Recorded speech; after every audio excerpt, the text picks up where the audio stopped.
your SAGU Lady Lions. And welcome to the Schaefer Center here in the campus of Southwestern Assemblies of God University here in Waxahachie, Texas, where it's time for another doubleheader brought to you by SAGU Sports. Hello again, welcome back to the broadcast table. Rob Price here along with my partner Tim Robertson. Tim, today the Texas Wesleyan Rams from just up the road in Fort Worth come to town for a doubleheader action. Ladies first at 2 o'clock, men later on at 4 o'clock today. Yeah, it should be a really good game. Obviously, Texas Wesleyan, big-time conference rival, not just in basketball, volleyball, baseball, you name it. This has been a strong rival for all throughout time, and luckily it's one of those that's going to stay alive, as both Wesleyan and SAGU will be moving up to the SAGU Athletics Conference next year. So this won't be the last time we see Wesleyan, for better or for worse, because sometimes they definitely have the upper hand in this series on both sides of the ball. And it's a good rivalry. We mentioned a little bit about last year's games, the men especially, some testing moments. So it's a healthy, fun rivalry. We're going to keep it up next year in the SAGU Athletic Conference for sure. It can be tense at times, but like I said, it's two teams that and also the proximity. It's one of the few times that you can say it's really a proximity rivalry where the two teams just about 30 minutes away from each other facing off. So it should be really good, and today's matchup will be very crucial for both the Lady Rams and the Lady Lions. The Lady Rams are at 10-5 right now in the Red River Conference, trying to hold on to the 4th spot. That's that critical top 4, trying to own a real good advantage going in to the Red River Conference tournament. Meanwhile, the Lady Lions obviously clinging to that 8th seed. 4-11, I believe. Yeah, 4-11 overall, clinging to that 8th seed, but they've been looking so much better as of late. We'll obviously get into more of that later, just how much better this team has really been looking and how much better they're going to have to play today to be able to stand a really good chance to face against this Lady Rams team. You see the standings right there on your screen, with Wesleyan right there in 4th place, SAGU in 8th, which is that crucial final tournament spot. So it's a big game for Lady Lions. They need to pull a few upsets down the road to keep that last spot, because there are a lot of teams nipping at their heels for that spot. And the odds of the Lady Lions bumping up to 7th are very slim. So their only hope for post-conference play is to, like I said, hold on to that 8th spot. So you don't want to say you have to win out, but you need to almost win out and win some key games, including one of them today here at the Schaefer Center against the Texas Wesleyan Lady Rams. Well, we're going to go down to Bianca Alarcon now on the sideline with Coach Beatles. Bianca? Thanks, guys. I'm here with head coach for the Lady Lions basketball team, Arlen Beatles. Now, Coach, it was a close game against Langston on Monday night. They ultimately took the win by only 1 point. What did we learn from Monday night's loss?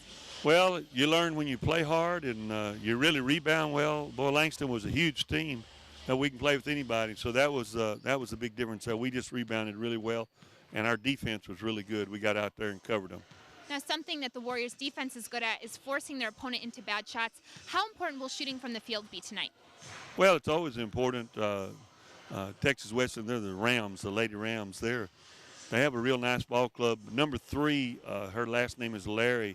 She's a real good player. Everybody watch her. And then inside they have a big girl, about 6'2", number 31, and she's a nice player too. So they're a very talented team. They're number 4 in our league and one of the top teams. Thanks so much, Coach, and good luck in tonight's game. Okay, thank you. We'll need it. Rob and Tim, back to you. All right, thank you, Coach Beatles. Thank you, Miss Bianca. And after this quick commercial break, we'll take a look more at today's game about to kick off in just a few seconds. Stay with us here on SAGU Sports Live. We'll be right back. Welcome back to the Schaefer Center. We're about 4.5 minutes away from tip-off here. Game 1 of a doubleheader here on SAGU Sports Live. The Lady Rams from Texas Wesleyan ready to battle our Lady Lions. And Tim, some key players on both sides would be important to today's matchup. Well, obviously looking at the Lady Rams, key players, Takoya Larry. She leads the team with 14.42 points per game, 1.1 blocks a game. That's good for number 35 in the NAI. And she leads the team with 1.7 steals per game. So that's 3 crucial categories she leads the way for. Tuisha Cooper has 11.1 points per game, just behind Takoya.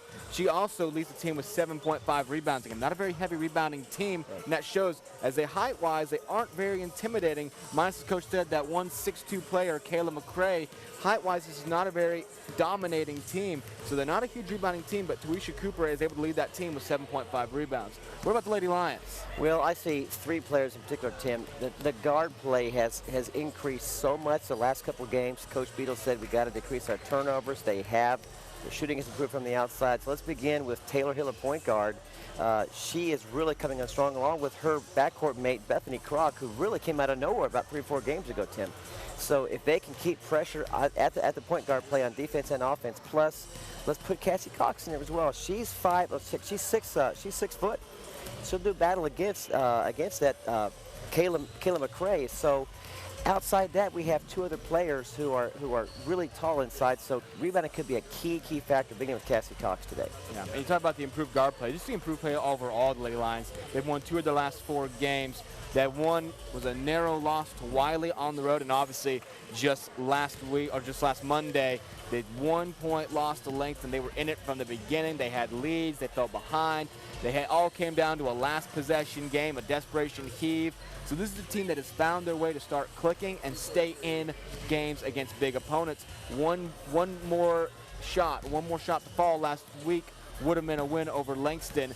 I'd like to do the same thing again against Wesleyan, but it's going to, like Coach Beadle said, it comes down to rebounding. It comes down to just being able to get more possessions. We talk about all the time about how more scoring possessions is exactly what you need to find a way to win a game. It really does come down to numbers and stats. The numbers don't always lie, and you get more possessions, the odds of you winning increase dramatically. So rebounds will be a key thing. Now, 2 other players we'll give honorable mention to. I've been impressed, Tim, with the play of Andrea Lugo. She's a junior from Garland.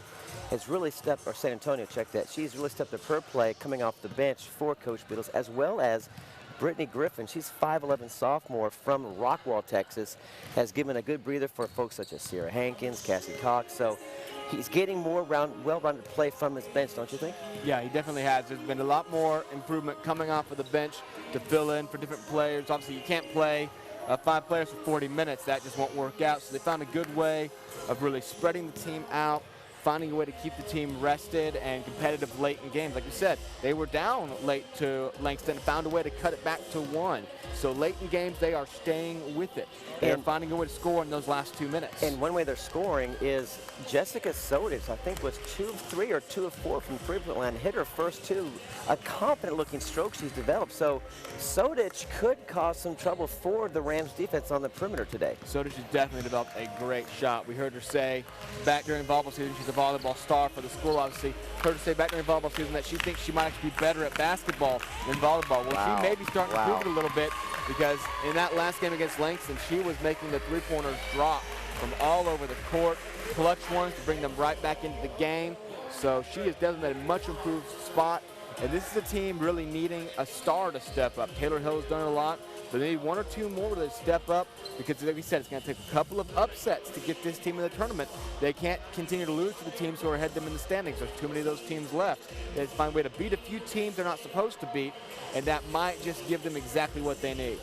Be sure to like us on Facebook. You can find us at facebook.com/SAGU Sports Live. Highlights after each game, all the latest news, scores, and polls available for you, plus exclusive digital content and giveaways. Yeah, you got to go and check that out. All the latest polls, all that stuff right there. Obviously, we're just a few days away from the next polls come out for the men's tournament, so be sure and stay tuned there. You got to go like us there to get all the latest news on that front. And later in this broadcast, we will tell you the new heights to which the men's club has reached, and this is say this, they are now no longer number 16. They're moving up the ranks. More about that later on in our broadcast this afternoon. Well, we're about ready to get this started, so let's go down to courtside for prayer, national anthem, and starting lineups. God in prayer, and then remain standing and face the flag as we honor our nation with the singing of the national anthem sung by SAGU student Sarah Kirk. Father, we thank you for another day you have made. Lord, we thank you for protecting us, us getting here safely. God, I pray for these players and officials that you protect them from injury, Lord. I pray, God, that you give them the ability to do what they need to do today. God, I pray you continue to be with us. God, our thoughts, our steps. Lord, we love you and we praise you. And it's in Jesus' name, amen. Oh, say, can you see by the dawn's early light what so proudly we hailed at the twilight's last gleam? whose broad stripes and bright stars through the perilous fight, o'er the ramparts we watched, were so gallantly streaming, and the rocket's red glare, the bombs bursting in air, gave proof through the night that our flag was still there. Oh, say does that star-spangled banner yet wave o'er the land of the free and the home of the brave?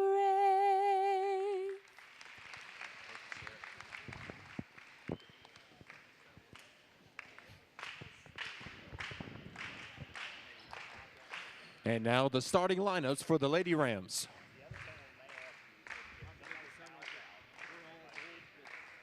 At guard, junior number 3, Takoya Larry. At forward, junior number 14, Toisha Cooper. At forward, junior number 21, Carnisha Sims. At guard, senior number 23, Andrea Davis. And at center, junior number 31, Kayla McCrae. Head coach is Bill Franey.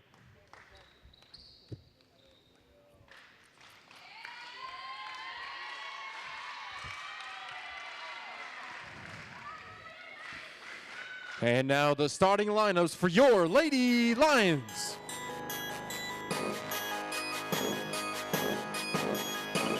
At guard, freshman from Waxahachie, Texas, number 13, Taylor Hill.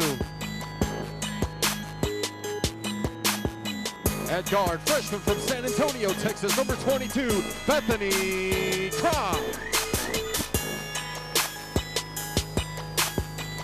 At forward, freshman from Arlington, Texas, number 23, Jessica Sodich. At forward, junior from Melch, Oklahoma, number 30, Sierra Hankins. And at center, sophomore from Lufkin, Texas, number 33, Cassie Cox. Head coach for Lady Lions is Arlen Beadles, assistant coach is Corey Henry.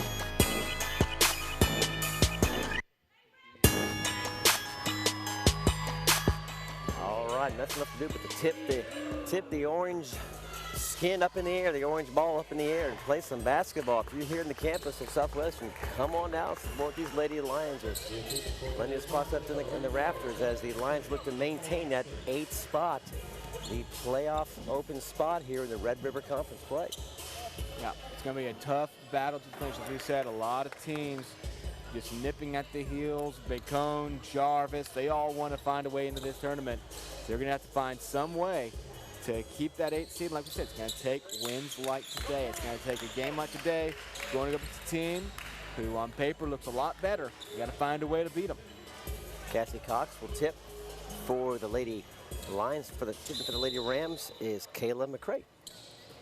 The Rams will take possession of the basketball for the first possession of the ball game. Lady Rams dressed in dark navy blue. Lady Lions quick steal in white and purple stripes, and here's a turnover. Yeah, quick steal, but then a bad turnover from Sierra Hankins. Just couldn't get the dribble under control and turns it right back over. So 14 seconds in, we have 2 combined turnovers. There's a pass inside off the inbound, up and in. McCrae got inside of Cox, set up in a 2-3 zone, and they just found a little small spot there and able to capitalize. 2-0 Lady Rams. Cooper just found a way to get enough separation.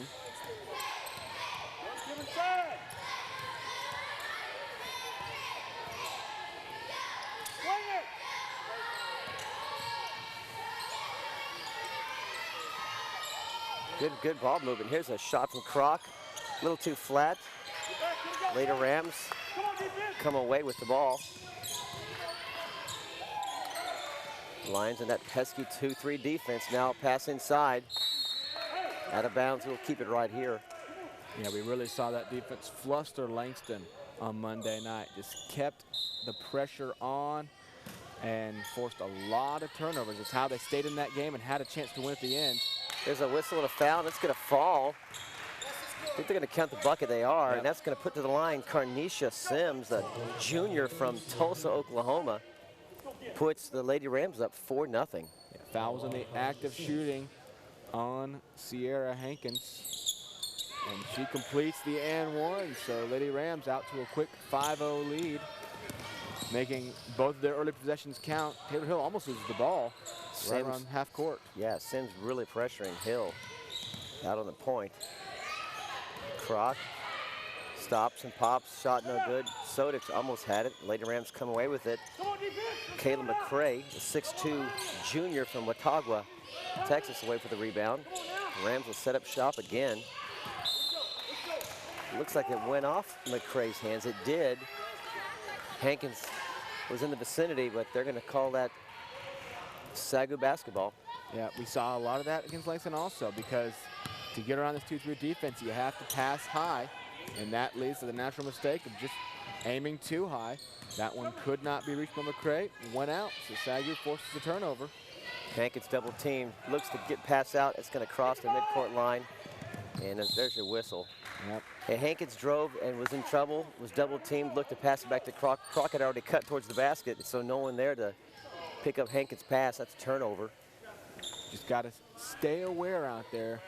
It's all about communication, and sometimes, especially with young teams, you can think someone's going to be somewhere. You don't have it built into your back of your mind yet. You know where they're going to be. You don't really know yet. There's a shot, no good from Takoya Larry. From South Bend, Indiana, my Hoosier roots, representing. Pretty sure South Bend is Notre Dame. Indiana, the state. I'm representing the state of Indiana. We are united in my, oh, that's a travel right there. Yep. We are united as one. From Gary, Indiana, clear down to Lawrenceville, Indiana. We are united. Now, if you're a smart Indiana fan, you root for the Indiana Hoosiers, which will be later on today in action against #1 Michigan, #3 Indiana. If you love college basketball, 8 p.m. tonight. That's where I'll be in front of the TV. Grant you that. Well, before you check that out, you got to make sure and stay through the complete doubleheader. Unless here. we go into quadruple overtime, I'd much rather be here to watch the Lions play. But I'm assuming the game will be done by 8 o'clock. The 4 p.m. start later on this afternoon here at the Schaefer Center. Both get broadcast to you right here on SAGU Sports Live, of course. Coach Beatles uses the timeout to try to get his team under control after another turnover by Texas Wesleyan. SAGU is yet to find a bucket. Shut out for the first nearly 2.5 minutes now. Need to find a way to get some points on the board.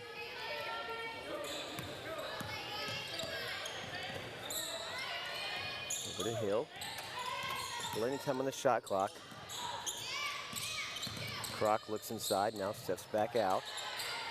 Pass over to Cox, a short jumper. She finds the basket, and the Lady Lions are on the board.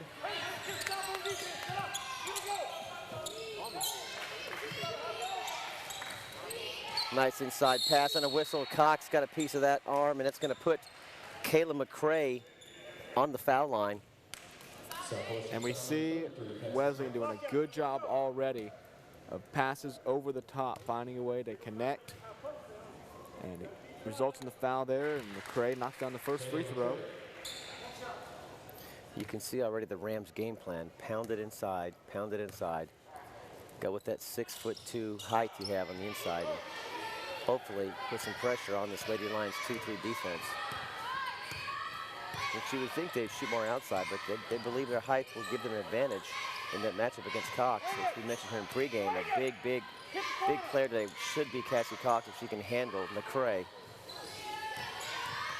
Hale back out to Hankins, long-range jumper. Off the mark.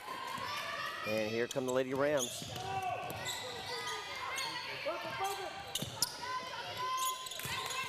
Crock with tight Quick hands. defense on Yeah. Davis.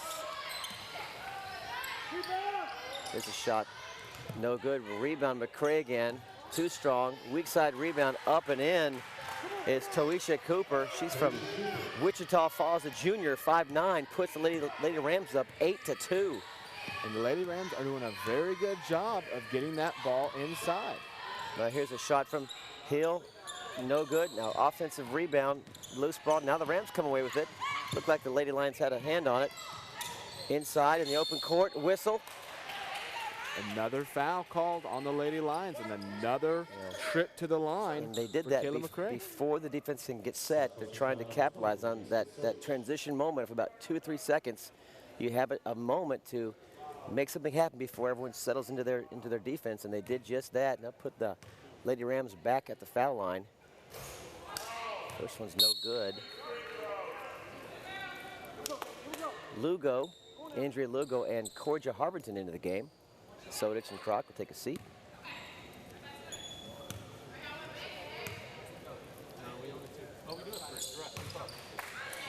And McCray converts both. 10-2. Lady Rams.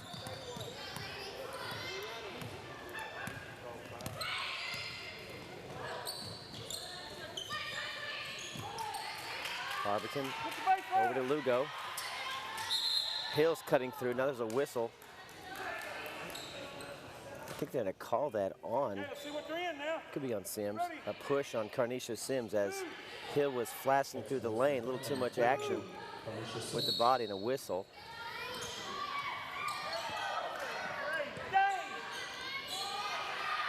Here's shot from 3 from Lugo, way off. Inside again and a whistle. Hankins got a piece of the ball, but also a piece of the body, and back to the line again is McCray. Hankins is going to check out of the game as Brittany Griffin. Interesting stance here from McCray. She goes into the line, leading 9-2, stands way off to the left on the free throw line. She's a righty. And usually you see these players just square up center, but she has an interesting free throw stance, kind of goes off to the right.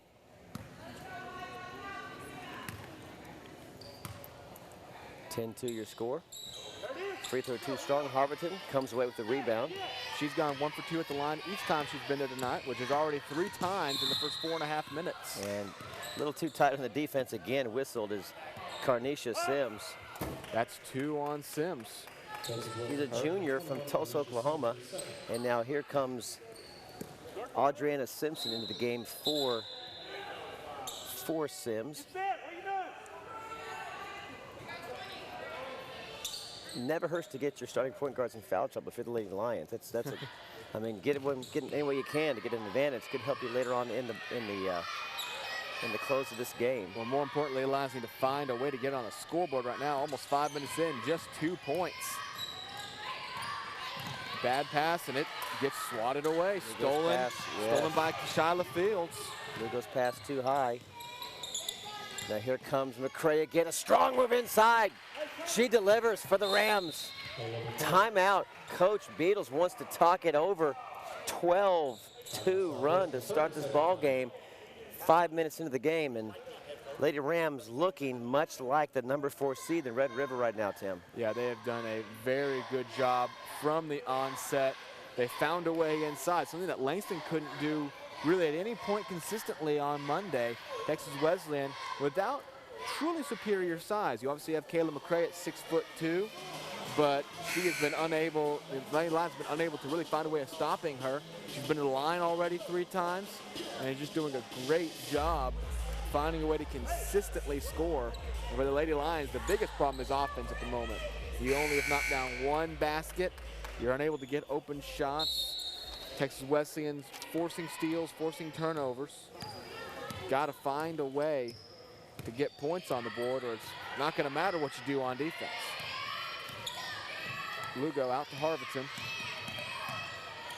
Harvington dishes it out to Cox, and Cox throws it inside, misreads, and it's stolen by Toisha Cooper. Mentioned her as the steals leader for Texas Wesleyan. You know, Beatles may need to back off this 2-3 zone defense just to mix it up and give the Rams a different look. Now here comes Hill in the open court. She stops, she pops, a little too strong, but rebound off the hands of Kashyla Fields, yes. and the Lions will come away with the ball, and they need possession, so this is a good thing right now if you're the Lions to get the ball back. Now here's a shot from the corner. Good, 3-ball. Taylor Hill, we mentioned her in pregame. She comes through for Coach Beatles, cuts the lead to 7. And that's big. That's the kind of play you need to start working your way back into this game early on. Quick passing from Wesleyan. Quick, precise passing. Doesn't result in any points, though. Lady Lions, chance now to start eating away at that lead. High screen pick from Cox, and she rolls out. Lugo over to Hill. Dangerous pass to Lugo. From the free throw line, looks like she was hit a little bit on that shot. No whistle. It looked like Adriana Simpson got a piece of that, of the ball, maybe Lugo's arm. No whistle. Here's a 3-ball. Off the mark, a rebound and a whistle. Foul's going to come in here on Lugo. It's going to be a push. Possession will remain with the Lady Rams. Up 7. I think that was a good thing. Good sign for the Lady Lions, though, forcing Wesleyan to take the outside shot. That's what the 2-3 is designed to do. Force the opponent to take the outside shot repeatedly. Ball will just go out of bounds. Out of bounds. We'll keep it right here.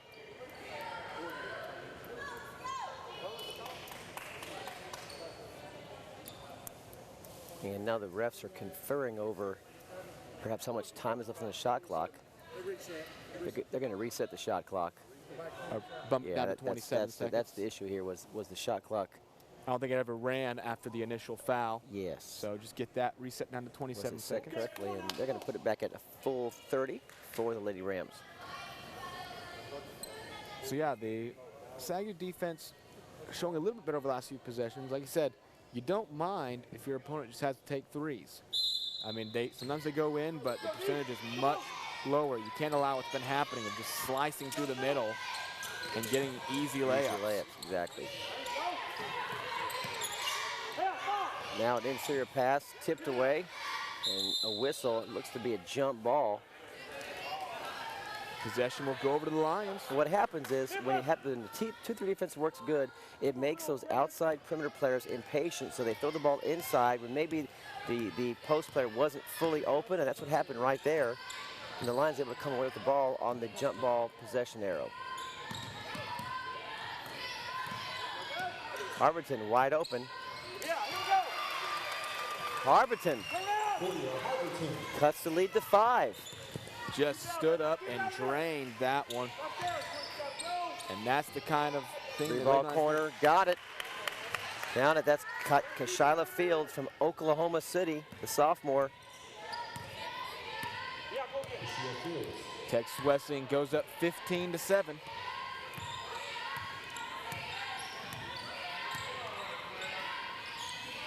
Now Harberton, ball stolen away. Here comes Fields. She'll take it herself. A nice defensive play from Hill to tap that ball away.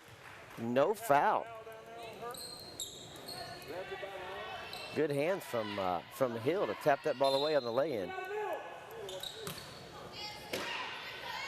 Andrea Davis will inbound the ball for the Lady Rams. Now here's a good inside pass, back outside.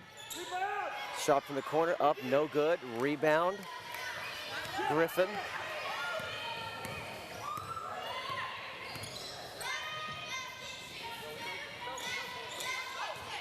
And Lugo pops it over to Hill, back to Lugo. Directing the offense as The Lady Lions try to figure out this man-to-man defense. There's a nice spin move on the inside, and they're going to call a travel on Lugo.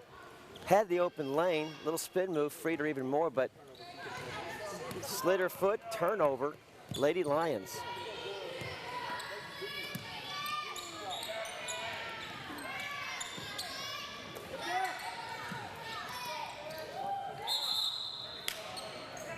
And now it's going to be a push-off foul. I think that's going to be on Jasmine. It's Jasmine Gindrat. Gindrat, check that, Gindrat. Jasmine Gindrat with a push on the inside. Kivia Bratchett steps in for Drea Lugo. She'll take over point guard duties for Coach Beatles. Perhaps another spark plug, ready to make an impact here for the Lady Lions. Hill, a tough pass to Griffin. Ball sails out of bounds and getting a little sloppy with the ball on Lady Lions here as we've reached the 11-20 mark in the first half, and scored is 15-7, but Rams clearly in control of this ball game. Yeah, it's been pretty one-sided thus far, but Lady Lions have kept it within striking distance. That's the key thing. You got to limit your turnovers now. Don't let it get out of hand. What a pick that Jasmine Gindrat put on Akivia Bratchett at the top. Didn't see that one coming. Hill on the inside, lose the ball somehow, gets back to Griffin's hands. Back out to Harberton. She'll take a look over to Cox. Mid-range jumper is good. Cox cuts the lead to 6.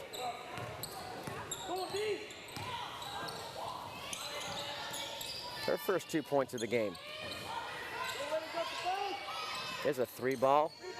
Short offensive rebound, now pulled away by Harberton. Looks like Cox either got the block or the steal. It was hard to tell which one it was. Check that, Cox with 4 points in the game now. Here's a high post screen from Cox. They'll keep trying that. Griffin will try a 3. Or I think she's just inside the 3-point line. Counted for 2, but that elicits a timeout from head coach Bill Franey, the second-year man for the Lady Rams. They'll talk it over, and it's a 4-point game, and it's a funny game, basketball. It's a game of runs and streaks, and really it's just almost sometimes survival of the fittest here. Well, SAGU is on a 9-3 run right now. They trailed 12-2. They've cut it within a 4-point game, so they have definitely found a way. They're just beginning to rotate the offense well enough to get those open looks, and the defense is forcing Wesleyan to take outside shots like the 2-3 is designed to do. So SAGU has found a way right back in this game after Texas Wesleyan dominated the first 5 minutes, up 12-2 5 minutes in. For the last 5 minutes, SAGU has had a 9-3 run. So all SAGU for the last 5. And the Rams have played a pretty clean game defensively, only committing 3 fouls thus far in nearly 10 minutes of play. Lady Lions with 5.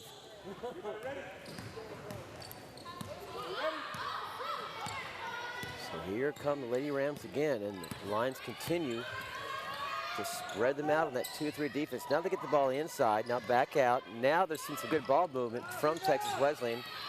Outside shot no good, and Bratchett grabbed that ball and said, you can fall down with me, but I ain't gonna give it up, and there's gonna be a whistle. Is that it? Could be a jump ball, Tim? Jump ball. Possession will go to Wesleyan. Audriana Simpson on that grab with Bratchett.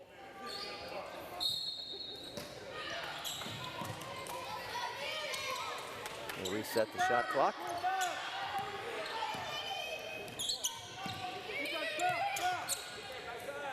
Long passes here for Texas Wesleyan. And it's going to be a whistle on Cox. Those long passes do give the defense time to shift, but in that instance, they were able to get the ball inside. Cox had to commit the foul. Actually, foul come in on Kivia Bratchett. Was it Bratchett? Okay. Bratchett will get called with the foul, and it will send Wesleyan to the line for 2 more. Takoya Larry hits the first.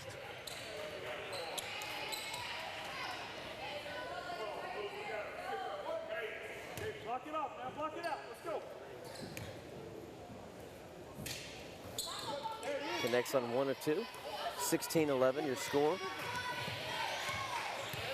9:30 left in the first half of play. Bratchett brings the ball up over to Harberton. Nice move from Harberton. She's in trouble now, though. Back to Bratchett. Hill looks inside. Now a shot clock under 8. And good defense by the Rams. Just Here gotta comes throw up a Griffin shot. over to Bratchett. And I think she's whistled. Lugo draws the foul with literally 1 second remaining on the shot clock. Excellent job to spin around and draw the foul. Before the shot, so they're going to call it on the ground, so there'll be a fresh 30 seconds. And the Lions will inbound the ball under the Rams basket. Chance to cut this lead to 2 or 3. It's a possession-saving foul for the Lady Lions. It is, exactly. Gives you essentially a full minute to work with if you take another full 30. Ratchet from feet just on the 3-point line. Shot short, no good. And here comes Texas Wesleyan. And a pass unable to be handled by Takoya Larry. And turnovers beginning to mount up a little bit for both sides.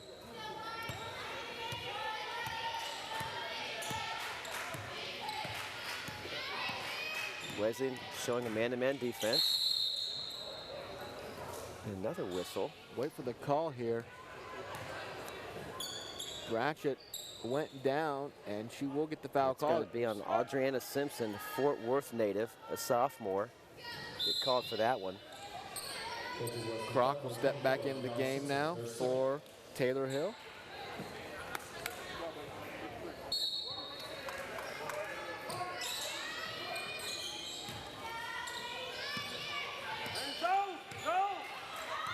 So right now, only 2 starters in the game for Coach Beadle's squad, that being Cox and Croc. And now here's another whistle. And it's going to be a foul. Takes Against SAGU. Harberton with the grab. And that will send the Lady Rams to the line for the 1-and-1.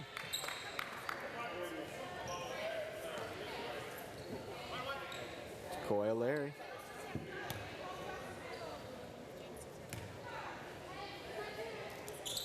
The lefty off the mark. Harberton will come away with that ball. Bratchett from Center, Texas. The sophomore. Another whistle. The foul will come against Takoya Larry.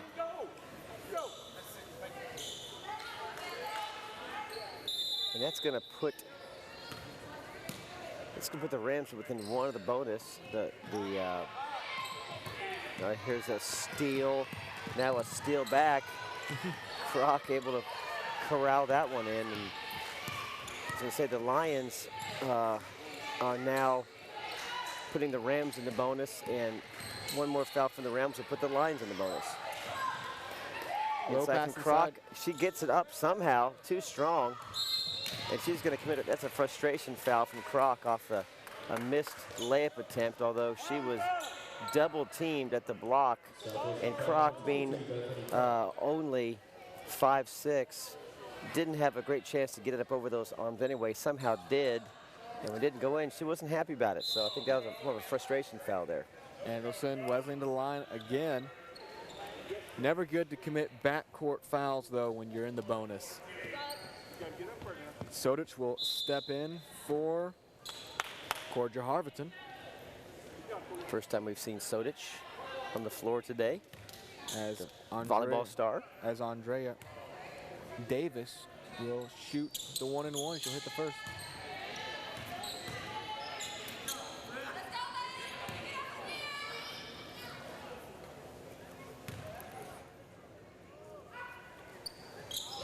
She misses the second, though. Wesleyan has gone 1 for 2 from the line, I believe 4 times throughout this game already, missing some key free throws. That could Nice strong move from Sodich. She lays it in.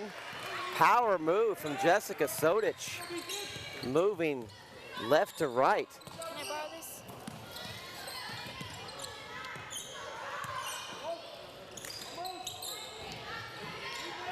Three ball. Drains it. That's Kashyla Fields. 20-13. Approaching 7 minutes remaining in the first half. Ratchet takes a high screen pick from Cox. Now over to Sodich, a long three. Hey, how about that? 2 straight possessions, 5 points for Sodich. Jessica Sodich has definitely located her long-range game throughout the last few games. That was near or at NBA range for Sodich. It was a straight liner too. She just fired it away. And answering the bell is Takoya Larry, a 3-ball of her own. And this game, which has kind of been slow moving for both teams at times, has just erupted over the last 4 or 5 possessions. Absolutely. Ratchet looking for help. She'll take it herself. Pass Now, up ahead it's to a Larry. nice pass up ahead. Shot no good from Larry. It'll be a foul on Kashyla Fields. And since the Lady Lions have possession, that will send them to the line. It puts them in the bonus. Able to get back before the lines were set, even to stop a full court. Lugo will step back into the game, while Hill will wait to take Croc's space if Crockett would knock down both of these. I believe this is the Lady Lions' first free throw attempts of the half. You're correct, and first one is good for Croc. Chance to make this a 5-point game again. The Rams had a nice fast break, able to beat the defense from setting up, but then missed the shot, committed the foul. Croc able to put down 1 of 2. And here come the Rams. Up 23-17. Now here's a steal from Croc. Goes up strong, but Lugo following Offensive up. rebound, a great follow from Lugo, trailing Croc, who seemed to slip as she went up to him on the layup. Yeah, I think she felt the pressure from behind her and it forced her to kind of rush the layup. Another 3-point. Count it. Andrea Davis knocks it down. It's 26-19. This game has suddenly, like you said, gone to a new level. It's been measured in 5-minute increments. Lugo, a long 3. The Lady Rams own the first 5. Lady Lions put themselves back in at the next 5. And over the last 5 minutes, we've seen both offenses emerge and really find a way to continue to score. Good ball movement from the Rams. Good wide open shot, but off the mark. And Griffin pulled her hands back just in time, and the Lions will get that ball back. What you're seeing now is Cooper flashing in right in the heart of the 2-3 defense, able to pull the 2-3 defense in just a couple steps. She passes it back out quickly on the perimeter. That's how the Rams are getting those open shots. That one unable to fall for Texas Wesleyan. However, the Rams still lead, though, by 8. 9. Nine, Oh, sorry, pick that 7. 9. 7. 26-19 is the correct score. We're having scoreboard problems here in the actual gymnasium. We'll get those fixed up for you. Sodich shot blocked. Another great inside pass. Good. Cooper inside to McCray.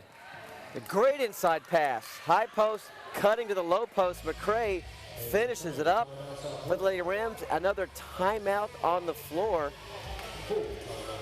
Yeah, the Lady Rams have found a way to stretch this back out to a 9-point lead after Lady Lions had cut it back within around 5, and well, even closer, they cut it down to 3 at one point. So they have found a way back in this game, but 3-point shooting has come alive for Texas Wesleyan, and the inside game is working very well again. So here we are with another timeout with just under 5 minutes remaining. So far this has been 5-minute increments. Lady Rams own the first 5, Lady Lions took it back in the next 5, and over the last 5, Lady Lions have only put up 8 points and have allowed 13. So again, it's gone right back the Lady Rams way. So Lady Lions just need to follow the script and end the last 5 on a very good note and find their way back into this game before halftime. I was talking to head coach Bill Franey before the game, and he told me that they're only dressing 10 of 18 players. So 8 players aren't even here today for Coach Franey's squad. So Their bench isn't quite as deep as it usually is, but they're definitely holding their own here against the Lady Lions on a home court. Well, I should say on a road court for the Texas Wesleyan Rams.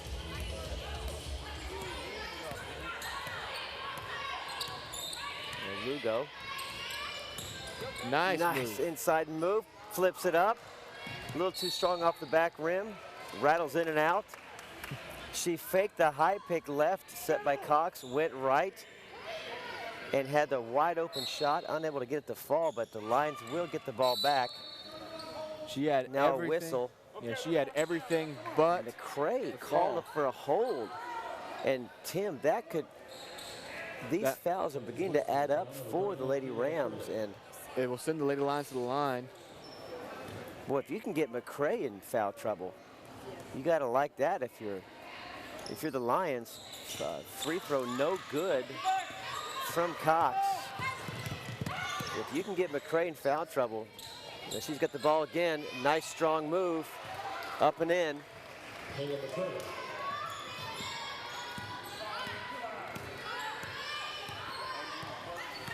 McCray puts the Lady Rams up by 11. Cox needs to watch the 5-second call. Now a loose ball picked up by Fields in the open court. Nice pass. I tell you, I'm impressed by the passing ability of Toisha Cooper. She's had a handful of assists already in this first half, finding cutting players to the low block and making it look easy for the Lady Rams in transition, Tim. And they've opened up a 13-point lead, and it's going to be an offensive foul on the Lady Lions against Cassie Cox. That'll turn the ball back over. Talking about turnovers mounting at the latest count, when the Lady Lions had 10, make it 11 now. 8 total for Texas Wesleyan. So we've definitely seen fouls play a part here in the first half. Cooper with 3 assists now on the game, really making an impact inside, helping break down this 2-3 Lady Lions defense. Lady Lions down 13, needing a little run over here over the last 3.5 minutes to cut the gap before the half. Whistle before the shot. And looks like a push on the inside. Push or maybe a 3-second Could violation. Be a 3-second violation. And so that'll turn the ball back over. McCray, the likely offender.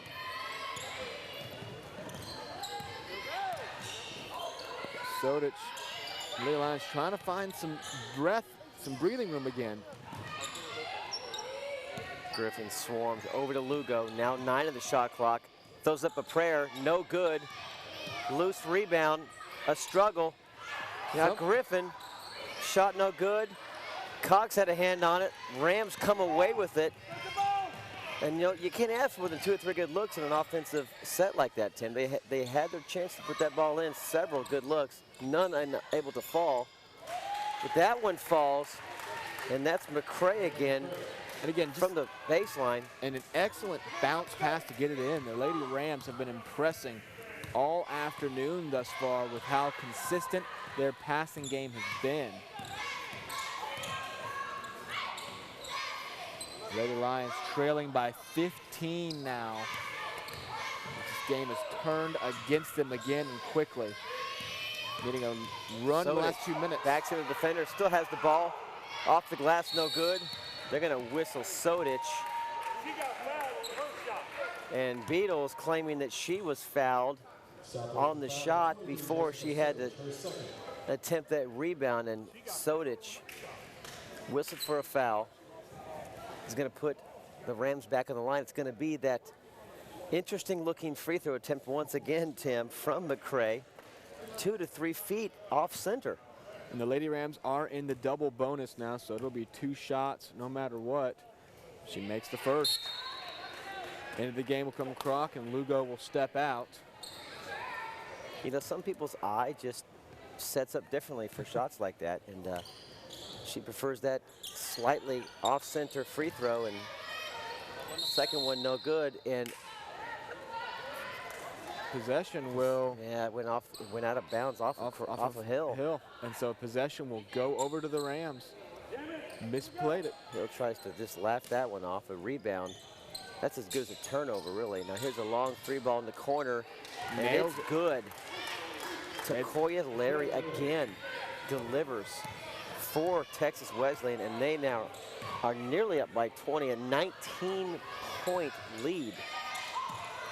And since SAGU cut it down to 15 to 11, it is a 23-4 run. Now that'll put, another foul will put the Lady Lions, sorry, 23-8. On the line. It'll be Croc, foul committed by Kashila Fields.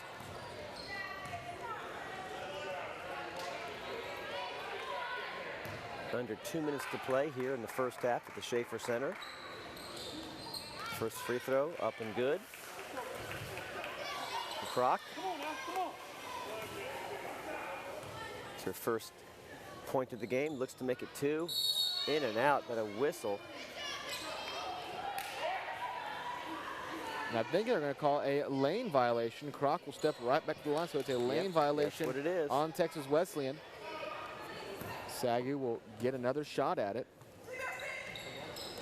And Croc knocks down the second chance.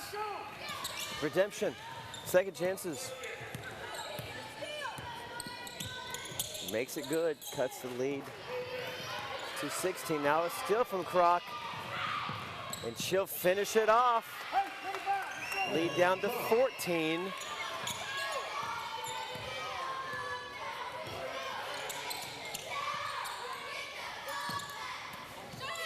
Long 3 ball, finds the mark. Takoya Larry again.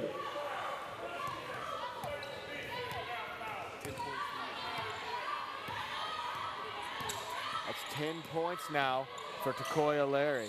Wow, having a great game from the outside.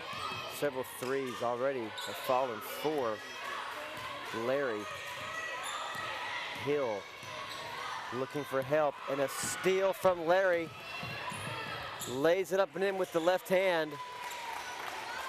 And just like that, Texas Wesleyan back up, now up by 20. 20. 43 to 23.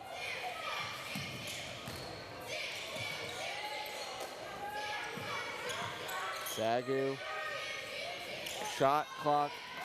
Shot clock at 10, and now a whistle. And a turnover. Shot clock will be, well, it'll be on, but not for very long. Wesleyan can run this clock down a long ways. 30 seconds remaining. And they're up 20. In the first half, and it's been all Rams. That last 5 minutes you talked about in increments, it's been all Rams, essentially.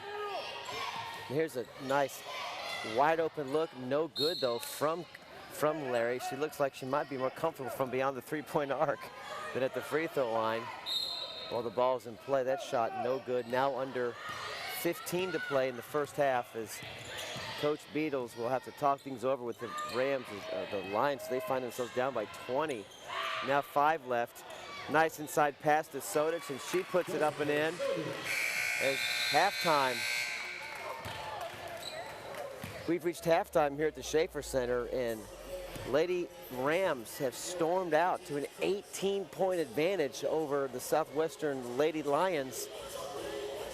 And they were there for a while with about 12, 13 minutes left. They were right in it, but now the Rams have taken clear command of this ball game, Tim. Yeah, they found their way back in after opening up, trailing by 11 or 10, and found their way back into it. But like you said, after the clock hit 10, the Lady Rams called that timeout to regroup themselves. Since then, they have owned this game, and they go into the half with a 43-25 advantage. Really just finding a way to dominate on every single front again. Well, standing by now, our courtside reporter Bianca Alarcon is with one of our assistant coaches for the Lady Lions. Bianca, take it away.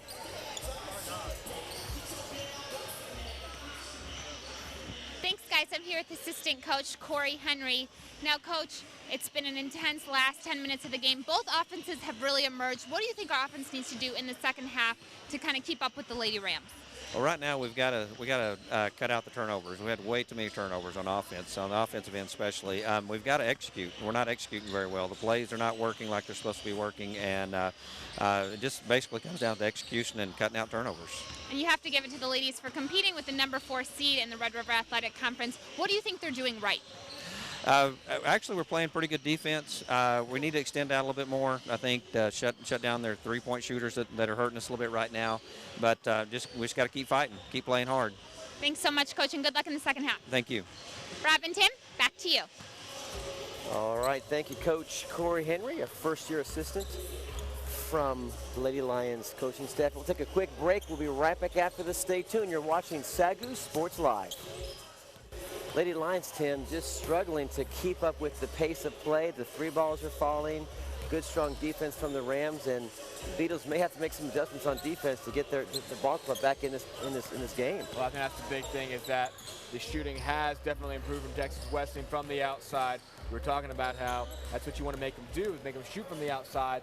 But since they've really started shooting from the outside, they've been very successful, and that has really resulted in what has put the Lady Lions down by as much as they are at the moment.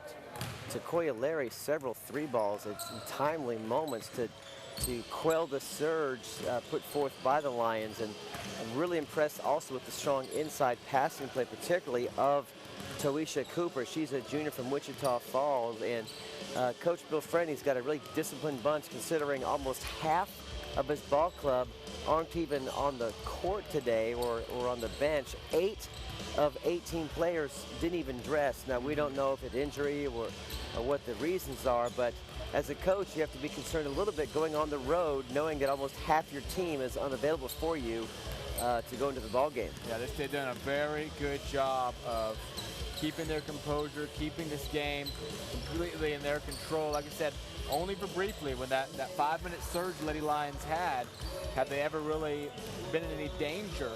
So that 5-minute surge Lady Lions had got them within 3 or 4 points. But ever since then, it's been all Lady Rams. They pushed their lead as big as 20. Yeah, take a look at our stats now. I mean, Tim, look at this, 53% shooting compared to just 38 for SAGU, out rebounding the Lady Lions 17-14. Offensive rebounds 3-2, and what do you see for the rest of these stats? And the big thing is, I mean, yeah, 58% shooting, and then 54% shooting from 3-point range for the Lady Rams. They've hit 6 of 11 3-pointers. They've got a tie for scoring leaders. McCray has 12 points. Larry has 12 points. That's just, that's a big play right there. Larry is 3 for 4 from 3-point range. Fields is 2 for 5 from 3-point range. Lady Lions, your leading scorer is Jessica Sodas with just 7 points. Bethany Crock has 5. Now you see on your screen there, if there's one thing you could circle the earmark as a point of hope, would be the free throws. The Rams just 7 of 14. So, and I know Beatles looking at the stats as well, and if you put these Rams on the line and just slow the game down, hopefully maybe they'll miss their free throws. At least gives you a fighting chance to stay in this game, Tim. Yeah, you got to find your way back into it, because you yourself, you've only shot 38%, and that's been really tough. It's find a way to get right back in this game when you've shot, your opportunity has been that low. Also fouls, you've committed 10 fouls. You got to get those under control, because you can't continue to send the Lady Lions to the line. A lot of times those were unnecessary fouls in the back court, just giving a team with a big lead extra opportunities. You can't do that. Also turnovers. Lady Lions have 14 turnovers, 10 for the Lady Rams, but it hasn't hurt them nearly as much. Oftentimes the turnover would be turned right back around with another turnover by the Lady Lions, so they weren't taking advantage of those big turnovers. Turnovers, also steals, 8 steals for the Rams, half of them coming from the quick hands of Takoya Larry with 4 steals. So defensively, the Rams making their presence felt today. Yeah, very much so. And 14 defensive rebounds. Offensive rebounds have been very negligible in the first half. Only 2 for the Lady Lions, 3 for the Lady Rams. If I'm not mistaken, I think both offensive rebounds came on the same possession for the Lady Lions, both resulting in missed shots. So offensive rebounds have been almost meaningless throughout this game. Who do you think needs to make a stand in the second half? If you're Coach Beatles, what do you tell your team? And is there 1 or 2 players that you think, the players well, that really could could make the difference and at least giving the Lions a chance to climb back into this game? Would it be a bench player, one of your starters? Who do you think? I think Jessica Soda. She's got to be the go-to player in the second half. She's proved how dangerous she can be from three-point range. She had that quick 5-point run all on her own to kind of give the Lady Lions a little bit of daylight before the onslaught continued again. Jessica Soda is going to be, I think, your key to scoring. That's the main thing. You got to continue to score. Your defense is going to have to step back up, obviously. Continue to keep the Lady Rams flustered like they were for that brief period of time. But scoring is the key right now. You can't win this game if you don't find a way to put up well more than 25 points in this half. We'll be right back after this quick commercial break, and be sure to check us out on Facebook.com, SAGU Sports Live, and a lot of cool things, his ideas, his highlights. He's got some great stuff, some great content. We'll be back with more information right here, and this halftime show continues on SAGU Sports Live. Stay with us. And welcome back to halftime here at the Schaefer Center. Just about 6 minutes and 18 seconds left till the beginning of the second half. Rob Price here along with my co-broadcast partner Tim Roberts, and the Lady Lions find themselves down by 18. I wouldn't say we're out of it, but Rams definitely in charge here in a big road game for them this season, as we're right in the middle of Red River Conference play. Yeah, you're never out of it, obviously. You need to put together a quick run, find your way back in. This. What's going to take, and within those first 4 or 5 minutes, Lady Lions will have to start making something click, get some quick points on the board, and narrow this as clear as we can. Well, hey, there's a great opportunity out there for any of you fans, obviously watching on the road in our Houston area. The SAGU Alumni Department is putting on a watch party next week, February 9th, as SAGU takes on St. Thomas. You can go down there, meet up with the other SAGU alumni, SAGU fans in that area, and go root on your Lions. They take on the University of St. Thomas Celts on the road. So go give our team a little bit of cheer there. You can go to sagu.edu/alumni for more information on that to RSVP. I think there's going to be dinner afterwards, so be sure to hang around that. Just a great time to meet up, fellowship with fellow SAGU alumni, SAGU fans all around, obviously America, but especially in Texas for this one. So if you're in the Houston area, be sure and find a way to turn out for that, as well, our teams, they need all the help they can get on the road, going into these hostile environments. It always helps to have somebody behind your bench, rooting you on, especially the men, because that's going to be a tough game for the men taking on St. Thomas. It was a tough game when they played here in the Schaefer Center just about a month ago. It's going to be another tough one for sure, and a critical game for the Red River Conference race. So be sure and check out that at sagu.edu/alumni. And turn out for that. There'll be another one actually towards the end of the year when SAGU goes on the road against LSU Shreveport. We'll have more details on that as we get closer to that event. So yeah, be sure and check that out if you're in the Houston area. And even if you're not, hey, if you want to caravan down with the team, it's not that far from wherever you're probably living, and get a little road trip, head down to Houston and watch the purple and gold play a little basketball on the road, which has been excellent for the men this year. They haven't lost yet on the road. Absolutely, it's a good game to go to. And should they stay on this roll, they've presently won 10 straight games, a game here in a couple hours, and then 2 more games till that game. They could be riding a 13-game winning streak. They don't look too far ahead, but it's possible that those at that game at St. Thomas could be watching one of the hottest, already one of the hottest teams in the entire NAIA are your SAGU Lions. Yeah, we'll give you all that information, of course, once the men's broadcast starts here in just about an hour or so at the conclusion of the ladies' game at 4 o'clock. So be sure and stay around for that one. If you're in the area, turn out, lend your voice to this crowd. Well, we're just about 3.5 minutes away from the start of the second half. Let's go to a quick commercial break and we come back with second half action here on SAGU Sports Live. Under 2 minutes and 20 seconds until we begin the second half of play here at the Schaefer Center, and Judah the Lion has been spotted. Our cameras will be on the prowl looking for the famous Lions mascot here on the campus of Southwestern Assemblies of God University. And in anticipation of the second half of our doubleheader about to get underway after the second half of play here, as the Lady Lions try to climb out, crawl, scratch, pull their way out of an 18-point deficit led by 2 players from the Lady Rams with 12-point each. That's Takoya Larry and Kayla McCray.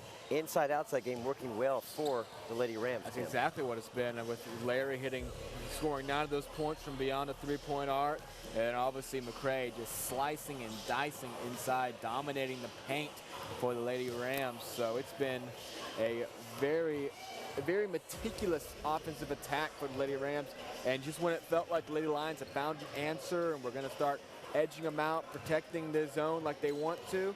The Lady Rams found a way to start connecting on those outside shots. Like I said, it's knocking down 6 3-pointers in the first half. Well, you look at the top scores for the Lady Rams, and there it is before the game began. Larry leading the way for the Lady Rams, 14.4 games. She's almost at her average already here at just halftime. And on number 2 leading scorer for the Lady Rams is McCray. There she is. She averages 12.8. She's got 12 already. So top 2 players doing what they're supposed to do for head coach Bill Haney. Yeah, they've done what they're supposed to do in this game. They've done what they're supposed to do in this game. And like you said, they had a good answer when the Lady Lions were able to fire back and climb back into it. Now the Lady Lions need to find some kind of answer, make some big stops, fluster the Lady Rams on turnovers. Like I said, score points. You need to start this half off with some quick runs of your own, get this back within a manageable deficit. So over the last 10 minutes or so, you can just be chipping away at it. You can't afford to just chip away at this point. You need a little run to get some momentum flowing through your veins. Well, Cox was just 4 points for the Lady Lions and just 3 rebounds. She's got to rebound more than that to help the Lady Lions win. You've got to have more than 3 rebounds per half from number 33. Lady Lions will inbound the ball to begin the second half of play. In white and purple stripes. And Lady Rams in navy blue. Show a man-to-man defense.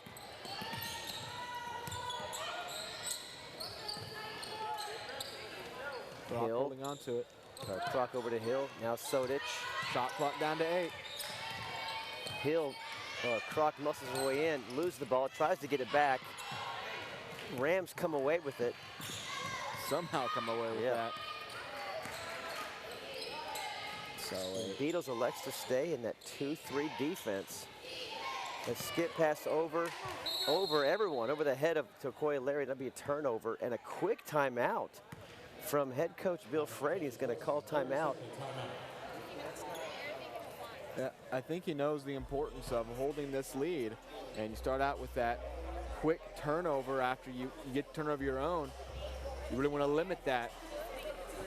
So they are quickly trying to combat any sort of long-term mistakes that can materialize. Lady Lions, though, need to start taking advantage of these turnovers. There have been a number of them. That's the 11th for Lady Rams.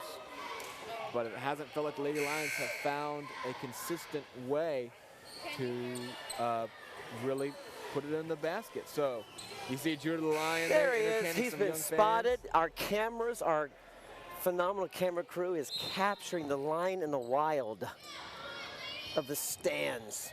I didn't think Lions in the Wild had a tag hanging out of the back of their head. Easy. Just go with it. Cox now looks over, and a dangerous pass knocked away by Larry. Will reset with 16 on the shot clock. Sodich looks like something got in her eye, grabbing her eye just before she inbounded the ball. Croc back to Hill, looks left, now back right, takes a curl, back over to Croc, stops and pops, no good, rebound. Here come the Rams in transition. Nice pass up ahead, somehow finds the rim and tickles through. That's Cooper, her 6th point of the game. And they have been so good in transition in this game so far. They have absolutely just found a way. Again, the passing has been consistent. They've made mistakes, obviously. They have 11 turnovers. There have been bad passes, but for the most part, they don't stop. They don't stop just pushing you. For the most part, they have found a way to connect. Well, we're having a brief delay here. Problems with the scoreboard again here in the stadium. Just want to remind you, as always, go check us out on Facebook, facebook.com/SAGU Sports Live. You can go up there right now and check all of the highlights from last weekend's play. 4 games in total. It was some amazing highlights on both sides, and some really a really thrilling finish obviously can't capture all of it. It was just a brief highlights video, but a thrilling finish to the men's game against Langston. And as always, if you ever want to go back and watch the archive version, you can go to SAGU.tv, watch every game. It'll be archived about a day after it airs, obviously on the weekend, about 2 days after it airs. So if you want to go see a crazy last 6 or 7 minutes of basketball, go check out that Langston game. A thrilling rally by SAGU. And again, if you have time just for the highlights, you put together a really nice 2.5, 3 minute piece after every game or every couple games that gives our viewers just a snapshot of some of the best moments of each broadcast. Yeah, and there really were some great ones this last week. So be sure, check out the Facebook page and check that out. It's a nice pass outside from Croc to Cox. Cox unable to deliver, and now she gets tangled up with McCray, and it's going to get whistled for a foul. She'll be called with the foul. I believe that's her second.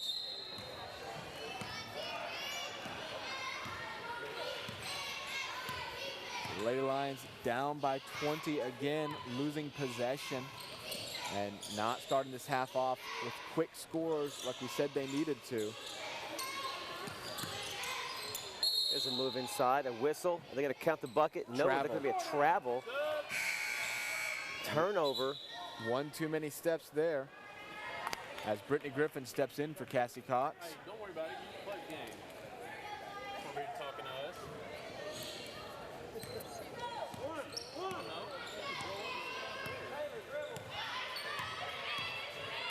Here comes Hill. Over to Croc, nice move. And she finishes. Sparked by that first quick step off the dribble. And Croc cuts it to an 18-point lead, and now it's back up to 21. A dagger from Takoya Larry. 15 on the day now for Larry. Yeah, just measures that one up and drills it. Not a problem in the world with that. Inside pass to Hankins. Hankins looking for help. Sodich for three. Way off the mark.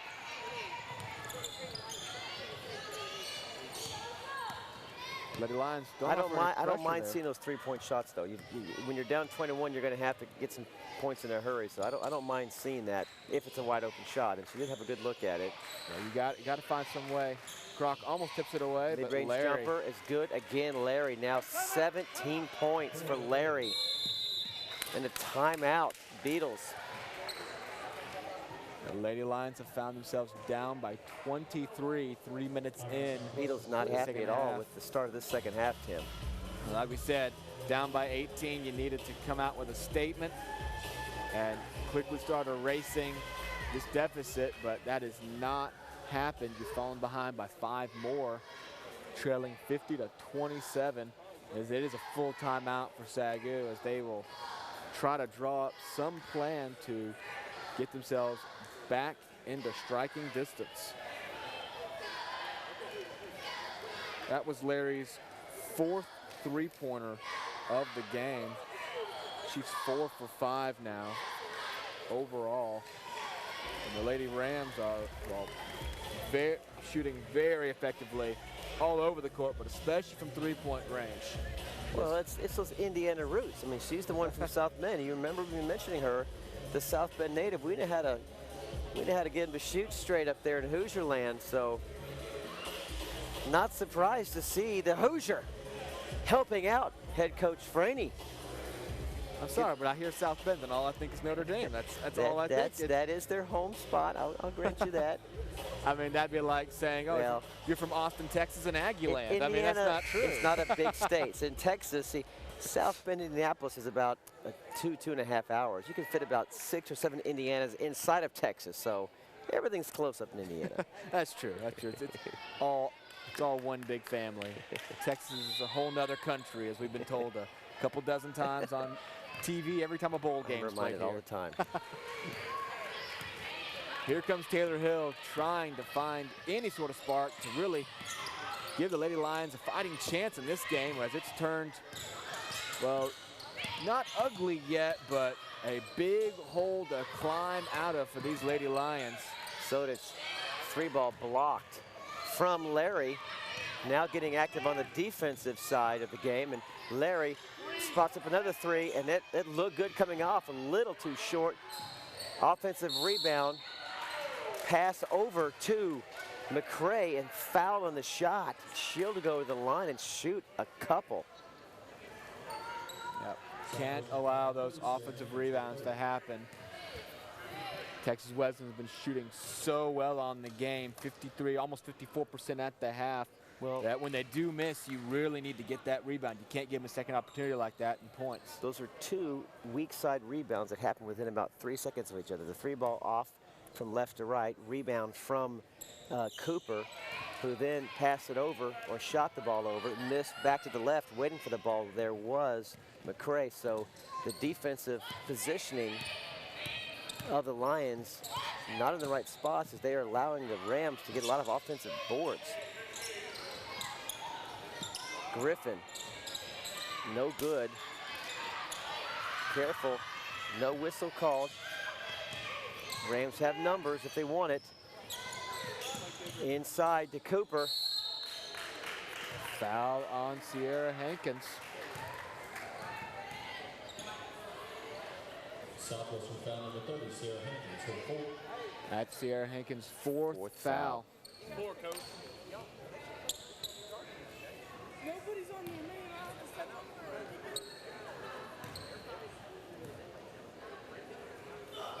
And first one rattles through the net. Cooper from Wichita Falls, junior. Really showing her offensive passing skills in the first half of play. Second one, no good.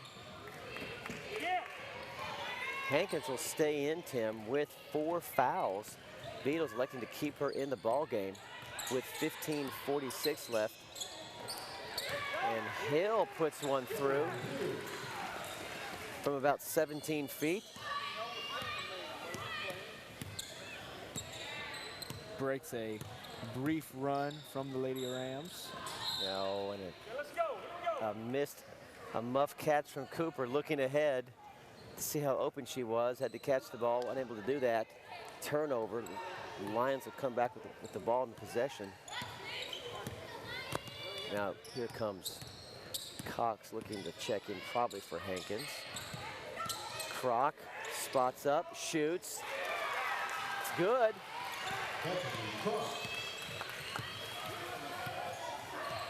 Kroc now with 10 points on the game. Actually 11. Hankins going to have to watch how she plays defense to avoid picking up a 5th foul. Got to be careful here. Got to be careful here. And she lets her fly. And good defense from Hankins. Backed off at the last moment, put her hands straight up, and that's enough to cause McCray to miss. And McCray's probably very well aware Hankins does have 4 fouls, but unable to connect on that short shot. Sodich stripped. We'll keep it right here with 11 remaining on the shot clock, and now Hankins will take a seat. Cox in. Also taking a seat on the bench is McCray for Texas Wesleyan. 10 on the shot clock now. Lady Lions need to get a shot off here. Sodich over to Griffin from the baseline. Too strong. Rebound Rams. Good swing to get it over to the open Griffin, but nothing doing Cooper, after nice that. spin move. May have hooked her. I think they're going to whistle Griffin. She was hooked, but she probably pushed back a little bit, so refs saw the second offender. She's whistled for the foul. No bonus yet. The 4th foul on the Lions, and no fouls committed by the Rams after almost 6 minutes of play. And here's another whistle. I believe that one's going to be on the shot, Tim. Yep, Griffin gets called with the 2nd foul right in a row, and it will be a shooting foul for Takoya Larry.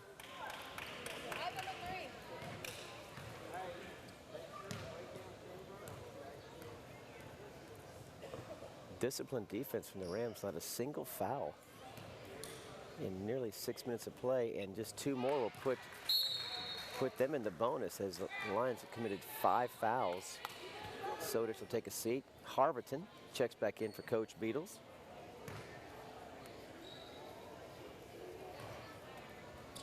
.55-31 your score here at the Schaefer Center. Lady Rams well in command of this ball game.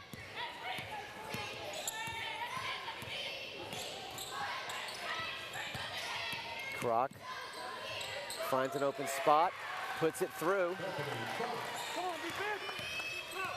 Moving left to right, finds a spot to the free throw line and cuts the lead to 22. Now a flash inside. Shot no good from Larry. And fouled on the rebound. Another offensive rebound, Tim. That was Carnisha Sims on an offensive rebound. That's 6 fouls now on the Lions. And that's the 4th foul on Cassie Cox. So you've got two big men in trouble. Yeah, Hankins and Cox both at 4 fouls. And SAGU's just 1 away from the bonus, and Wesleyan has yet to have a foul called against them. 3 seconds. 3-second violation. It is a 3-second call.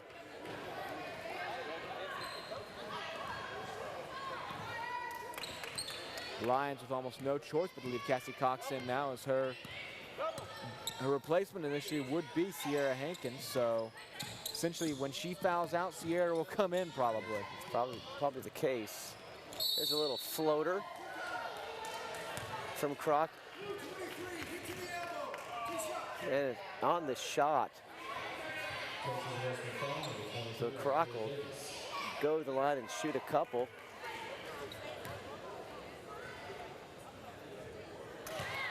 Nice form, nice release, puts it through.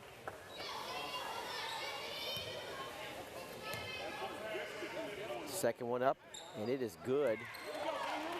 Lead back to 20 with 13:25 left in regulation.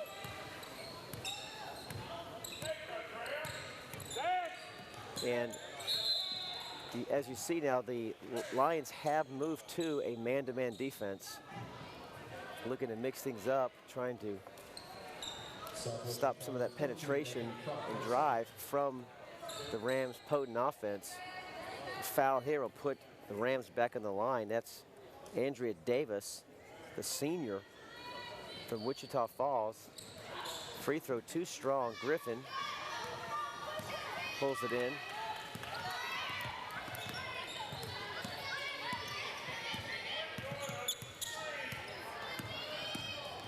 Here's Hale over to Kroc, looks at a 3, lets it go. Now out to Griffin from the baseline. Nice release, and she puts it through for 2. Griffin off the bench. Continuing to show signs of improved play. 3 ball again. Oh, that's good looking. And she puts it right through Larry again. I think that's her 20th point of the game. We'll have to check that, but she's nearing the 20-point mark, and she's on fire right now. Yeah, that's her 6th 3-pointer. She's just been nothing but money from beyond the 3-point arc, and she puts the Lady Rams back up by 20. Good inside look to Griffin. Really one of the first times we've seen the Lady Lions open up and find a way to, dice inside there. Cut the lead back to 19 as we near 12 minutes left in this game. Nice inside move, poked away by Kroc. Cox had a hand on it, but Rams able to come away with it. Now down to 10 on the shot clock. Head fake, drive, off the glass. Scramble for the ball. Griffin will come away with it. Let's see if the Lions can get something in transition here. There's a shot from Kroc, and she does. Put it through for 2 more. And that's what you like to see before the defense can get set up. You like to see that there's about 2 or 3 seconds there where if you can find that sweet spot in the weakness of the zone defense, or the man-to-man defense, you can get a quick, good look, and that's exactly what Croc did. Yeah, well, let's go down over to the stands now where Jessica Price is standing by with a former SAGU player. Let's take it away, Jessica. Hello guys, I'm here with Gabby Bruner, a veteran of our Lady Lions SAGU basketball team. She received the Character Award when she was here for all 4 years. How does it feel being back at your alma mater? I'm really excited to be here and watching them. They're working really hard, but it is weird not being out there playing. So. Texas Wesleyan's always been tough competition. Do you think the girls are holding up pretty good?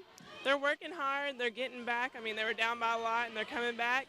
But it is really weird watching them play Wesleyan. They were always the ones we wanted to beat every year. I mean, we always played really close games with them. They're right down the road. We beat them a lot, and it was fun. So I hope they get them next year. All right, well, it's so good seeing you here again. Back to you guys.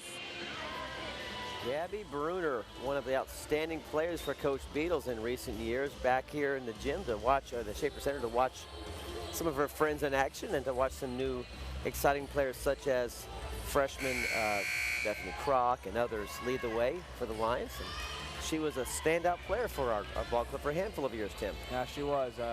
Always kind of the gritty player, the one who would take the hard charge, and you know, more than a few times you watched her playing with a black eye. So she was a hard fighting player.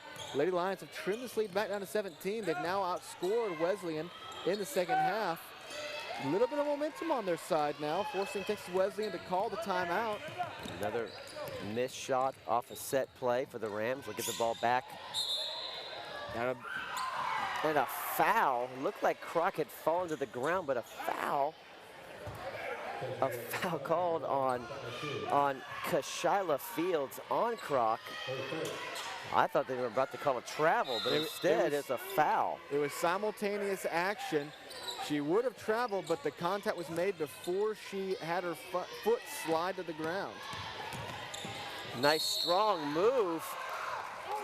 Hill going into the trees and whistled for the foul is number 33, Courtney Turner. We've not seen a whole lot of her in the ball game, and she's quickly whistled for a foul, and she wasn't quite set. And to the line now will go Hill, is in shooting motion. First free throw off the rim, no good. SAGU has limited the Rams to 44% shooting through the second half, that is. But they are perfect from the three-point arc, 2 for 2. And as you said, it's been Larry who's done that. She's 5 for 6. It's a strong inside move. There's going to be probably a foul on the floor, on the floor from Croc.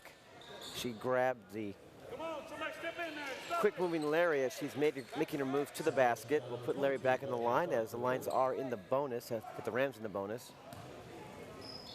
Rams team with just 3 fouls in nearly 9 minutes of play. Really disciplined defense. That is the 3rd foul on Croc. She leads the team with 15 points right now. So Hankins with 4, Cox with 4, Croc with 3 fouls.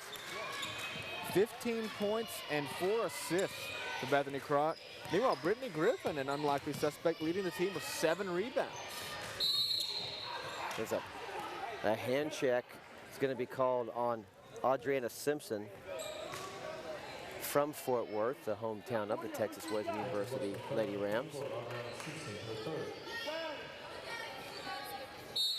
SAGU down 18, just under 11 minutes left. Harberton launches a 3. Got it! Harberton!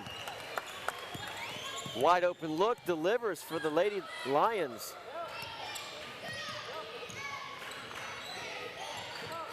Lead now 15. Larry responds. 24 points on the afternoon for Decoya Larry. The lefty. Now a loose ball picked up by Cox. The jump ball is called possession arrow. Is going to be pointing towards the Rams, so that goes as a turnover.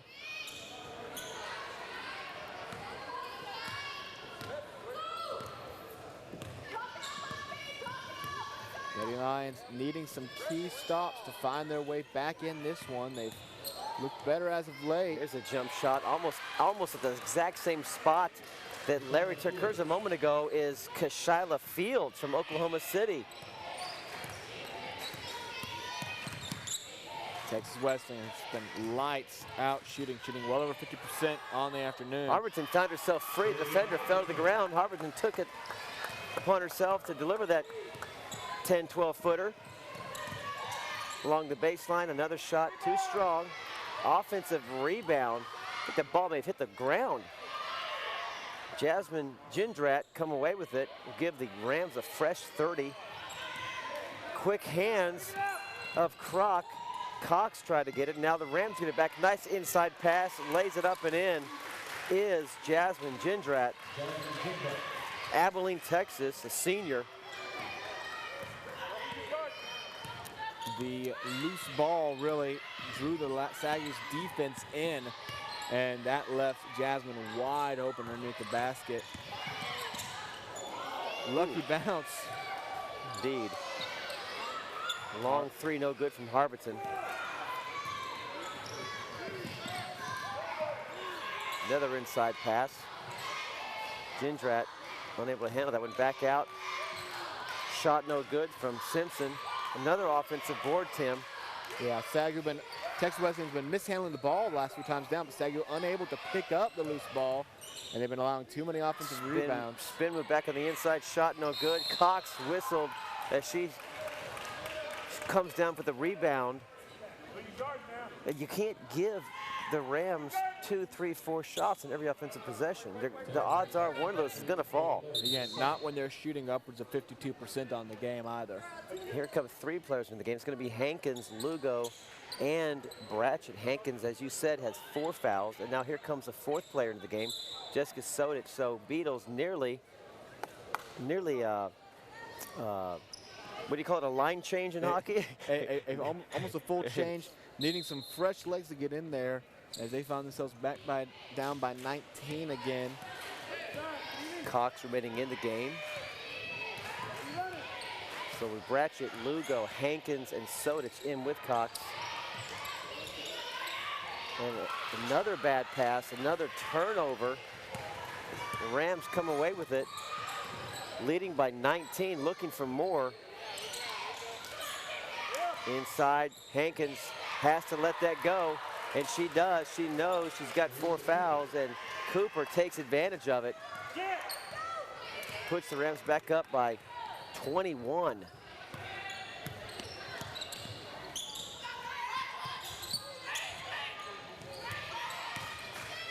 Lugo picks up her dribble over to Bratchett. She drives the lane out to Cox. Back to Lugo, now 10 on the shot clock. Lugo drives inside, dishes it back out, tipped away by Fields. And that leaves just 7, Tim, on the shot clock. What do you do with just 7 seconds left? Just a quick 3 or just punch it inside? You just got to get a shot off wherever it's open. Fine, in a big hurry. And Hankins gonna have to shoot this. And she does.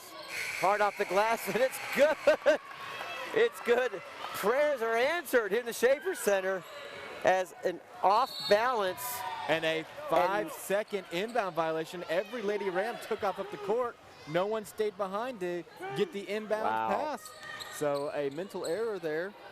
And the Lady Lions get the ball right back. Hankins, an off balance, essentially a free throw shot. Hits the backboard and banks in as the red lights flash. Shot plenty off in time. Then, like you said, the Rams just all decide to go back to the other side of the court and no one there to inbound the ball or to receive the inbound pass. Sodich 3 ball short, but Hankins picks it up, muscles her way through. Loose ball, Sodich, no good. The Lady Lions unable to take advantage of some big offensive rebounds.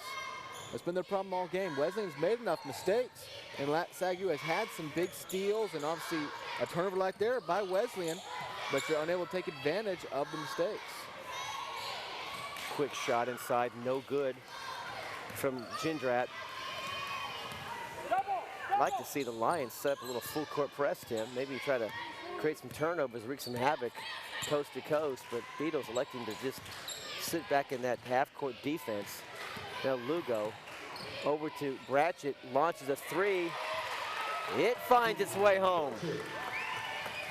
Lead back down to 16 now, approaching 6 minutes left.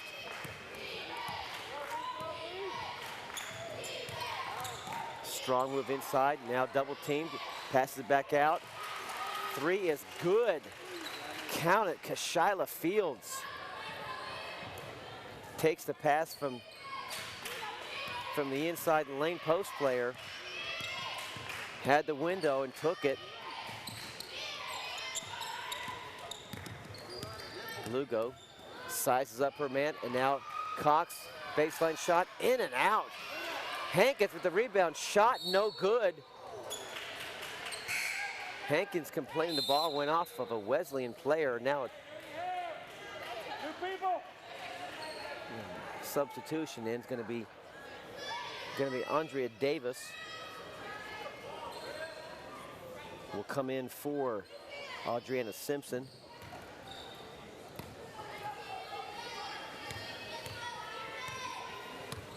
Rams just looking to hold on to this comfortable lead and improve their record to 11-5 in conference play. If they're able to hold on here at the Schaefer Center, it would be 15-7 overall. Jump ball forced by Cassie Cox, and we'll give the Lady Lions the ball. As they look to maintain that 4th place spot in the Red River Athletic Conference on the women's side of things. And things generally going their way today here at the Schaefer Center. Looking to pick up a tough road win here in Waxahachie and doing just what they need to do.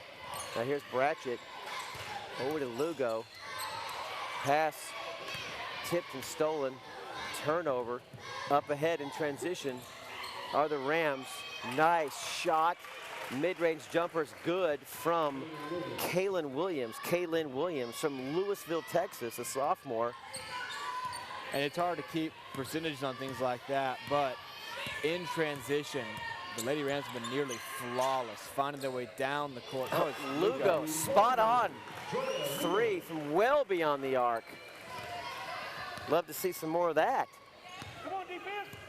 If you're a Lions fan, Lugo. It's good on that release. Now here's the Rams setting back up again. Gets that man-to-man defense of the Lions.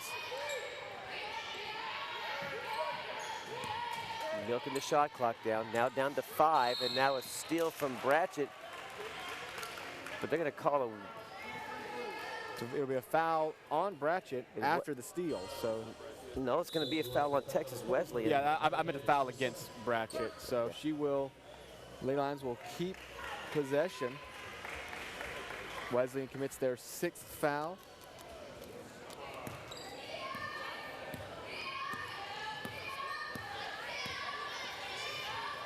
Wesleyan shooting 53% of the game. Lady Lions shooting 54.5% though here in the second half. Lugo fires off bounce there. Nice putback from Soda to the right place at the right time. Arrived late, but that late was just in time off that missed rebound. Off the missed shot, I should say, from Lugo. Sodich trickles in there for 2 more. Into the lane. Lugo goes down hard on that. Boy, that's just a nice release from Cooper. Cooper lighting it up today for Coach Bill Franey and the Rams. Back up by 19. Turner will take a seat. And Carnicia Sims will check back in, the junior from Tulsa, Oklahoma.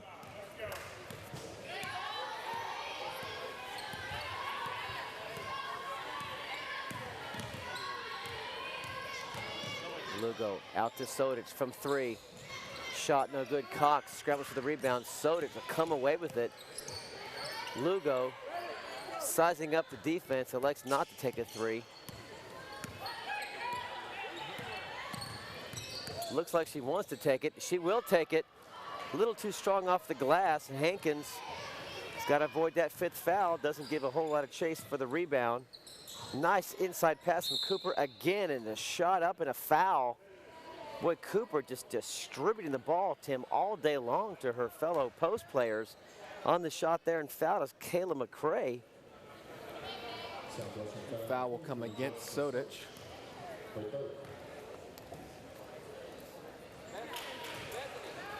First is good.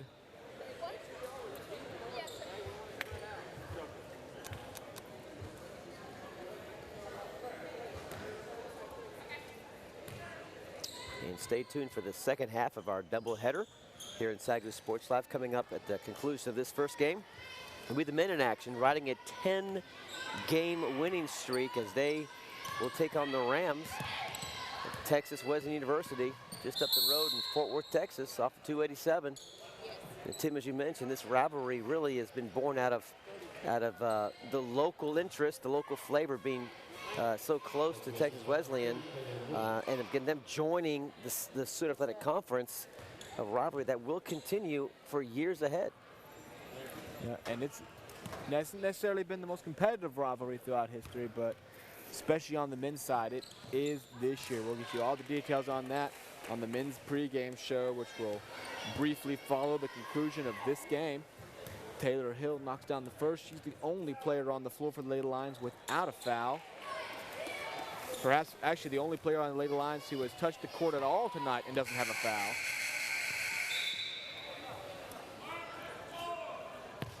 And I think we're having some more issues with the scoreboard, so the referees will stop the game as we get this cleaned up, as more fans begin to trickle into the Schaefer Center for game 2 of our doubleheader.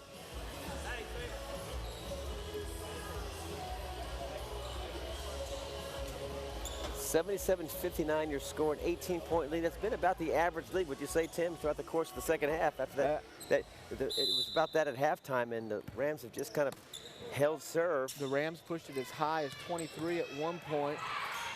Croc comes in and knocks it over to Cassie Cox. So yeah, the Rams pushed it as high as 23, and Lady Lions cut it down as low as 15. But yeah, it has never really wavered. Texas Wesleyan's just done a good job of maintaining that comfortable buffer. Now 10 on the shot clock. Sodich over to Cox. Inside pass to wide open Hankins. Lays it in. Good ball movement. Love to see more of that in an offensive set. Patient. Looking for the inside man. Hankins all alone. Cox found her. Delivers. Now here's a three. Way off the mark. That's Kaylin Williams.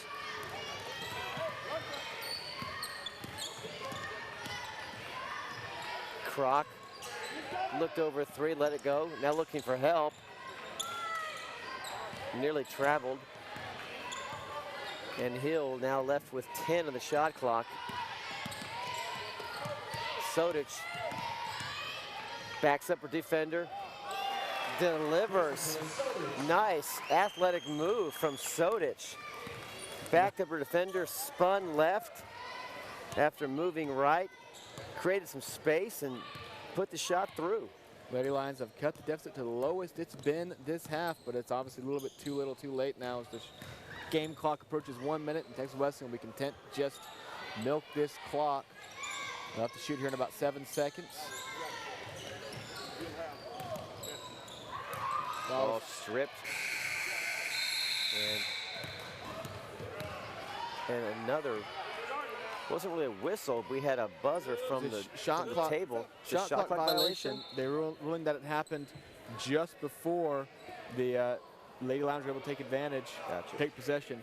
Into the game now will step Mallory Lowe and Shayna Tanks for the Lady Lions to play out the last 51 seconds of this game.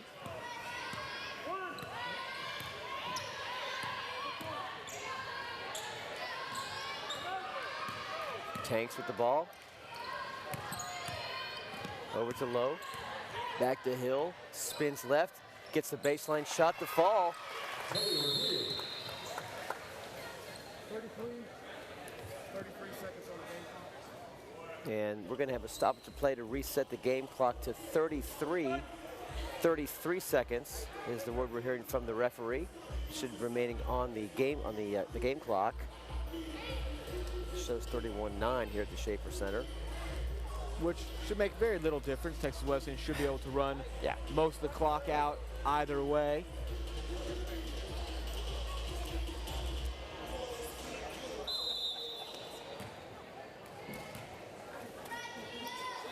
And they will do just that, slowly approach and pretty much run this game down. The Lady Lions will close it down to within 12, maybe more depending on what Wesleyan does here, but really wasn't that close though. A 12-point win, if it ends up being 12, really doesn't tell the full story, as the Rams in clear command of this game from within about the 8-9 minute mark into the ball game and never looked back. Now here's a look inside from Hill, no good, as we're down now to 2 seconds, and this game is in the books, and the Texas Wesleyan University Lady Rams come away with a 77-65 win, a 12-point win. The high water mark was about 22-23, and through various substitutions, the Lions able to push it back to 12, but not enough, as the Rams improve on the season to 11-5 in conference play. The Lady Lions drop to 4-12. In danger of falling out of that 8th spot in the Red River Conference. And we'll be right back after this quick commercial break here on SAGU Sports Live.